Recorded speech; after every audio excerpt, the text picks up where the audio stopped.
Welcome back to Divan's Biology. In this video series on photosynthesis, we have already covered the light reactions, and from today we are going to start the dark reaction. In the dark reaction, the first cycle or the first pathway that we are going to cover is a Kelvin cycle. Already light reaction में हम देख चुके हैं कि ATP और NADPH दो energy currencies जो हैं वो प्रोड्यूस हो चुकी हैं।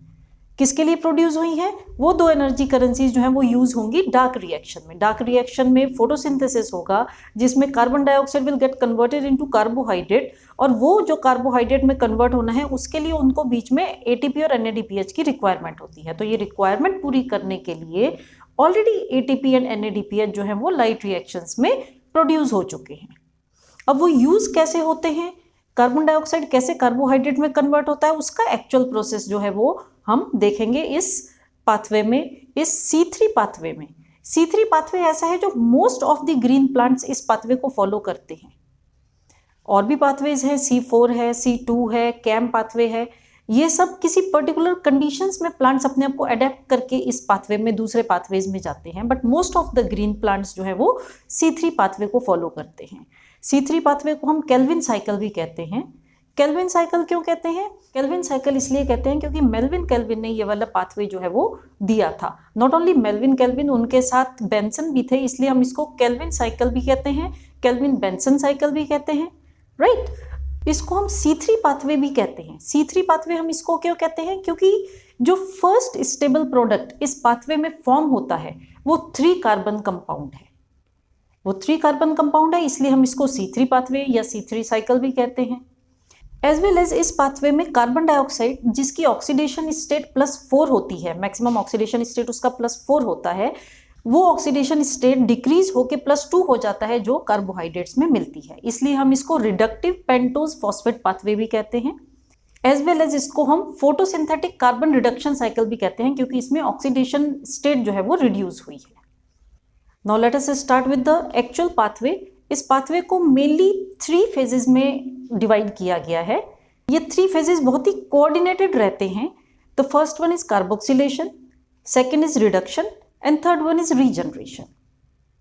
सबसे पहले हम कार्बोक्सिलेशन से स्टार्ट करते हैं। 5 कार्बन कंपाउंड RUBP या राइबुलोज 1,5 बिस फॉस्फेट, ये 5 कार्बन कंपाउंड प्लांट्स में ऑलरेडी प्रेजेंट होता है। जब ये 5 कार्बन कंपाउंड जो है ये कार्बन डाइऑक्साइड के साथ रिएक्ट करता है, जब ये 5 कार्बन कंपाउंड कार्बन डाइऑक्साइड के साथ रिएक्ट करता है तो कार्बन डाइऑक्साइड में 1 कार्बन है, इसमें 5 कार्बन है, तो वो मिला के क्या बनता है? 6 कार्बन कंपाउंड। अब जो 6 कार्बन कंपाउंड इसमें बनता है ना, वो स्टेबल नहीं होता, इसलिए वो इमीडिएटली स्प्लिट अप हो जाता है 2 molecules of 3 carbon compounds, right. तो सबसे पहला स्टेबल प्रोडक्ट जो हुआ वो क्या हुआ? 3 कार्बन कंपाउंड हुआ, इसलिए मैंने आपको बताया कि इसको हम C3 साइकिल भी कहते हैं। Now let us see how all these things happen. Ribulose 1,5 bis phosphate या जिसको हम RUBP भी कहते हैं, this is a 5 carbon compound. I already told you कि ये ऑलरेडी प्लांट में प्रेजेंट होता है, राइट। अब ये जो है इसके 3 मॉलिक्यूल्स, अगर 3 मॉलिक्यूल्स ऑफ कार्बन डाइऑक्साइड और 3 मॉलिक्यूल्स ऑफ वाटर ये आपस में रिएक्ट करते हैं तो बनता है 3-फॉस्फोग्लिसरिक एसिड। कितने molecules? 6 molecules. 6 molecules of 3-फॉस्फोग्लिसरिक acid बनता है, राइट। अब ये जो होता है यहाँ पे जो रेड में लिखे हैं वो क्या है? एंजाइम्स। यहाँ पे इस स्टेप में जो एंजाइम जिसने ये कैटलाइज किया ये रिएक्शन, वो एंजाइम है Rubisco. Rubisco is actually abundant enzyme in plant kingdom, और इसमें रुबिस्को का फुल फॉर्म मैं आपको बताऊं तो आपको समझ में आएगा। Ribulose bis phosphate carboxylase oxygenase, C से कार्बोक्सिलेस, O से ऑक्सीजिनेस। तो इसकी स्पेशलिटी क्या है कि जब एनवायरनमेंट में अगर कार्बन डाइऑक्साइड ज़्यादा प्रेजेंट है तो वो कार्बन डाइऑक्साइड ले लेगा, और अगर एनवायरनमेंट में ऑक्सीजन ज़्यादा प्रेजेंट है तो ऑक्सीजन को एब्जॉर्ब कर लेगा। फोटोसिंथेसिस में तो आपको पता है कार्बन डाइऑक्साइड की रिक्वायरमेंट है, इसलिए जब एनवायरनमेंट में कार्बन डाइऑक्साइड होती है तो प्रॉपर फोटोसिंथेसिस होता है। लेकिन इन केस अगर एनवायरनमेंट में ऑक्सीजन ज़्यादा होगी as compare to carbon dioxide तो एक अलग ही पाथवे में चला जाता है जिसको हम कहते हैं फोटो रेस्पिरेशन। ये कंप्लीट होने के बाद नेक्स्ट वीडियो में हम फोटो रेस्पिरेशन के बारे में देखेंगे। आज हमें C3 पाथवे को समझना है। अब यहाँ पे फर्स्ट स्टेप जो हमारा आया उसमें 3 molecules of RUBP, राइबोलोज 1,5 बिसफॉस्फेट, ये 5 कार्बन कंपाउंड है। कार्बन डाइऑक्साइड और वाटर ये सब आपस में रिएक्ट करके इन प्रेजेंस ऑफ रुबिस्को ये बनाते हैं 6 मॉलिक्यूल्स ऑफ 3 फॉस्फोग्लिसरिक एसिड। क्यों 6 मॉलिक्यूल्स? क्योंकि ये 3 कार्बन कंपाउंड है। This was 5 + 1 6 carbon compound. जो 6 कार्बन कंपाउंड बनता है वो इमीडिएटली स्प्लिट होके 3 कार्बन कंपाउंड्स के 2 मॉलिक्यूल्स बना देता है। तो अब यहाँ पे अगर हम 3 मॉलिक्यूल्स ऑफ RUBP कंसिडर कर रहे हैं तो वो 3 × 2 6 मॉलिक्यूल्स ऑफ 3 फॉस्फोग्लिसरिक एसिड बन जाएगा, right. So this is the first stable product. अब सबसे पहले आपको ये बहुत इंपॉर्टेंट क्वेश्चन है, ये आपको याद रखना है। 3 phosphoglyceric acid, this is the first stable compound in C3 pathway. Next 3 phosphoglyceric acid जो है वो फॉस्फोराइलेट होता है। फॉस्फोराइलेट होता है मीन्स उसमें एक फॉस्फेट ऐड होगा। अब ये फॉस्फेट कहाँ से ऐड होगा? यहाँ पे 6 मॉलिक्यूल्स हैं तो 6 ATP यूटिलाइज होंगे। 6 ATP यूटिलाइज होके फॉस्फोराइलेट होगा तो ATP जो है वो ADP में कन्वर्ट हो जाएंगे और क्या बनेगा? 1,3 बिसफॉस्फोग्लिसरिक एसिड, राइट। यहाँ पे एक फॉस्फेट था इसलिए 3 फॉस्फोग्लिसरिक एसिड था, यहाँ पे 2 फॉस्फेट आ गए हैं क्योंकि इसने फॉस्फोराइलेट किया है तो 1,3 बिसफॉस्फोग्लिसरिक एसिड बना है in the presence of this reaction is actually catalysed by phosphoglycerokinase. अब ये जो काइनेज वर्ड है ना, ये काइनेज क्या शो करता है? ये जहाँ पे हम काइनेज वर्ड यूज करते हैं इसका मतलब ये एंजाइम आया ही फॉस्फोराइलेट करने के लिए है, राइट। तो अगर एंजाइम के बारे में मैं कुछ स्पेशल बता रही हूं तो उसको भी आपको ध्यान रखना है। अब 1,3 बिसफॉस्फोग्लिसरिक एसिड यहाँ पे जो हमारा हुआ था RUBP when get converted into 3 phosphoglyceric acid, तो ये था कार्बोक्सिलेशन रिएक्शन। व्हाई? बिकॉज इसमें कार्बन डाइऑक्साइड यूज हुआ था, राइट। इसके बाद हमारा आता है रिडक्शन रिएक्शन। जो रिडक्शन रिएक्शन है वो 2 रिएक्शंस में कंप्लीट होता है। द फर्स्ट वन इज जिसमें ATP यूटिलाइज होके फॉस्फोराइलेट हुआ 3 phosphoglyceric acid. Second is 1,3 bisphosphoglyceric acid जो है उसमें रिडक्शन होता है और उस रिडक्शन में NADPH2 जो है that gets converted into NADP। कितने मॉलिक्यूल्स ऑफ ये यूज होंगे? ऑब्वियसली 6, क्योंकि हमारा 6 का ही हमारी 6 की ही कैलकुलेशन चल रही है। ये जो है ये 6 मॉलिक्यूल्स हैं, राइट। आगे जाके ये भी 6 मॉलिक्यूल्स हैं। यहाँ पे हमने जो सर्कल में जो मैंने यहाँ पे लिखा है वो नंबर ऑफ मॉलिक्यूल्स हैं। This is also reduction reaction, ये उसका सेकेंड पार्ट है, राइट। अब यहाँ पे रिड्यूस होके फाइनली क्या बना? 3 फॉस्फोग्लिसराल्डिहाइड बना। 3 फॉस्फोग्लिसराल्डिहाइड जो है उसको बनाने के लिए जो एंजाइम यूटिलाइज हुआ है, जो एंजाइम यूज हुआ है वो है 3 फॉस्फोग्लिसराल्डिहाइड डिहाइड्रोजिनेस। रिडक्शन हुआ ना, इसलिए डिहाइड्रोजिनेस एंजाइम यूज हुआ है। अब 6 मॉलिक्यूल्स ऑफ फॉस्फोग्लिसराल्डिहाइड हैं। 6 मॉलिक्यूल्स ऑफ फॉस्फोग्लिसराल्डिहाइड जो हैं वो स्प्लिट होते हैं अलग अलग मॉलिक्यूल्स में। एक मॉलिक्यूल कहीं और यूज होता है, 2 मॉलिक्यूल्स कहीं और यूज होते हैं। ऐसे करके एक मॉलिक्यूल ऑफ 3 फॉस्फोग्लिसराल्डिहाइड जो है नेट एसिमिलेशन करता है 3 मॉलिक्यूल्स ऑफ कार्बन डाइऑक्साइड के और अवेलेबल होता है कार्बन मेटाबॉलिज्म के लिए। बाकी के जो इसके 5 मॉलिक्यूल्स हैं, बाकी के 5 मॉलिक्यूल्स के कैलकुलेशन जो है वो सारी यहाँ पे है, उसको हम एक एक करके समझेंगे।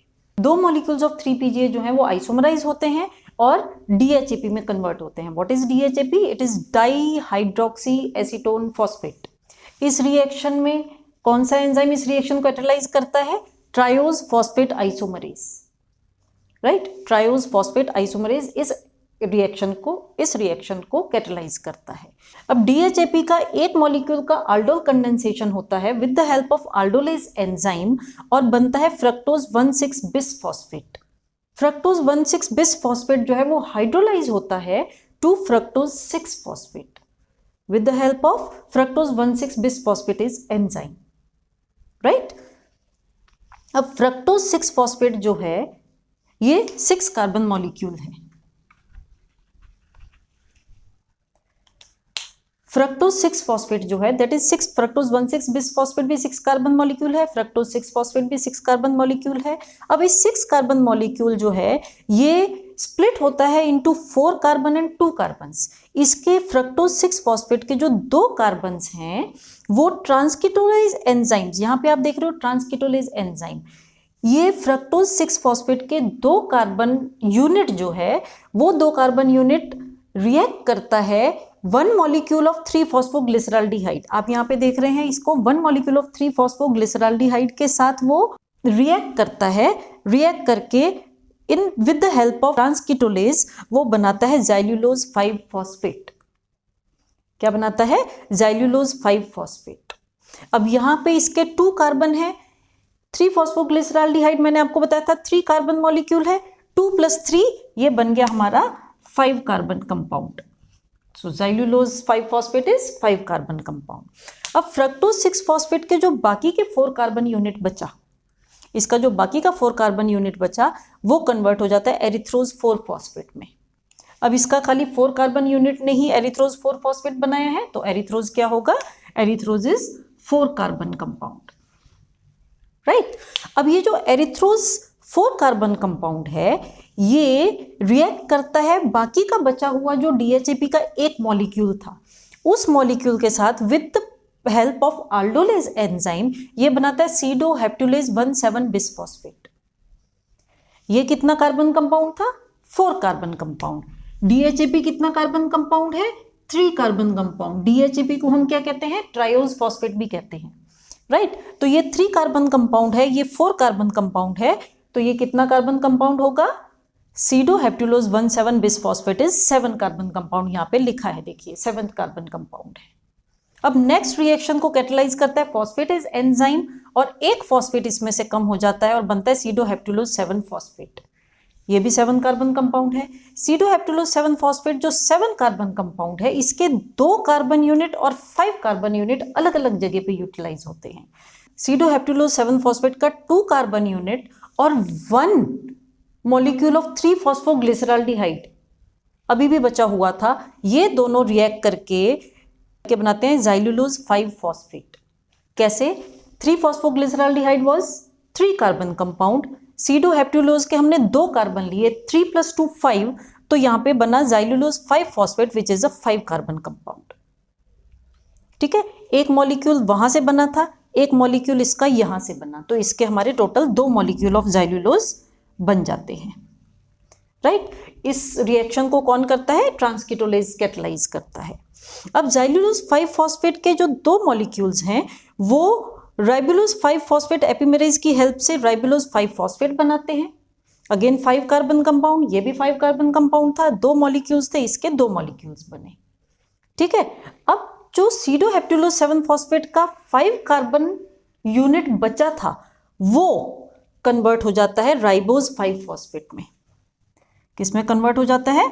राइबोज 5 फॉस्फेट में। और ये जो राइबोज 5 फॉस्फेट में कन्वर्ट होता है ये हमारा आया 1 मॉलिक्यूल यहाँ से। राइबोलोज 5 फॉस्फेट जो है 5 कार्बन कंपाउंड, अब वो कन्वर्ट होता है राइबोज 5 फॉस्फेट में, और इस रिएक्शन को कैटेलाइज कौन करता है? Ribose 5 phosphate isomerase. these two are isomers। अब राइबोज 5 फॉस्फेट जो है वो कन्वर्ट होता है RUBP में। RUBP में क्या था? 2 फॉस्फेट है, राइबोलोज 1,5 बिस फॉस्फेट था, राइट। यहाँ पे एक फॉस्फेट है, तो कौन सा एंजाइम काम करेगा? काइनेज एंजाइम काम करेगा। मैंने ऊपर भी आपको बताया था कि यहाँ पे काइनेज एंजाइम अगर जहाँ पे काम करता है तो उसका मतलब होता है कि वो फॉस्फोराइलेशन करेगा। तो यहाँ पे फॉस्फोराइलेशन कर रहा है, इसका मतलब यहाँ पे कौन यूज हो रहा है? ATP यूज हो रहा है। फॉस्फोराइलेशन करने का मतलब क्या होता है? ATP यूज हो रहा है। अब यहाँ पे फिर से 3 ATP यूज होंगे क्योंकि ये 3 मॉलिक्यूल्स है ना, तो 3 ATP यूज होके बनेगा RUBP। तो हमारा RUBP जो है उसका रीजनरेशन बहुत इंपॉर्टेंट है, क्योंकि अगर RUBP रीजनरेट नहीं होता है प्लांट के अंदर तो फिर से ये वाली जो साइकिल है ये कंटिन्यू नहीं हो सकती है, और ये साइकिल जो है वो हमेशा चलती रहती है, इसलिए इनका रीजनरेशन बहुत ज़रूरी है। सो फाइनली 3 फॉस्फोग्लिसरॉल्डिहाइड जो है बहुत ये स्टेबल कंपाउंड था। 3 फॉस्फोग्लिसरॉल्डिहाइड के 6 मॉलिक्यूल्स बने थे। 6 मॉलिक्यूल्स में से एक मॉलिक्यूल जो है वो कार्बन डाइऑक्साइड का मेटाबॉलिज्म में यूज हो गया, और बाकी के 5 मॉलिक्यूल्स जो थे वो यूटिलाइज हुए इसको रीजनरेट करने में। तो बेसिकली हमारे 3 मेन फेजेस थे। कार्बोक्सिलेशन जो फर्स्ट स्टेप था जहाँ पे कार्बन डाइऑक्साइड यूज हो रही है, ये कार्बोक्सिलेशन स्टेप है। और उसके बाद रिडक्शन में हमारे 2 स्टेप्स लगे थे। एक रिडक्शन के स्टेप में three phosphoglyceric acid gets converted into one three phosphoglyceric acid, और दूसरे स्टेप में वो कन्वर्ट हुआ था 3-फॉस्फोग्लिसराल्डिहाइड में। ये 2 स्टेप्स जो थे वो रिडक्शन के थे। और उसके बाद का जो पूरा प्रोसेस आपने देखा है वो पूरा प्रोसेस क्या है? Regeneration of RuBP। RuBP क्या है? RuBP carbon dioxide acceptor molecule है, राइट? ये कार्बन डाइऑक्साइड को एक्सेप्ट करने वाला मॉलिक्यूल है। आई होप आप लोगों को ये वीडियो समझ में आई होगी। अगर आपको इसमें कोई भी डाउट है तो आप कमेंट बॉक्स में लिख सकते हैं, आपका डाउट क्लैरिफाई किया जाएगा। अगर आपको वीडियो पसंद आई है तो मेरी वीडियो को लाइक कीजिए, शेयर कीजिए एंड मेरा चैनल सब्सक्राइब कीजिए। Thank you.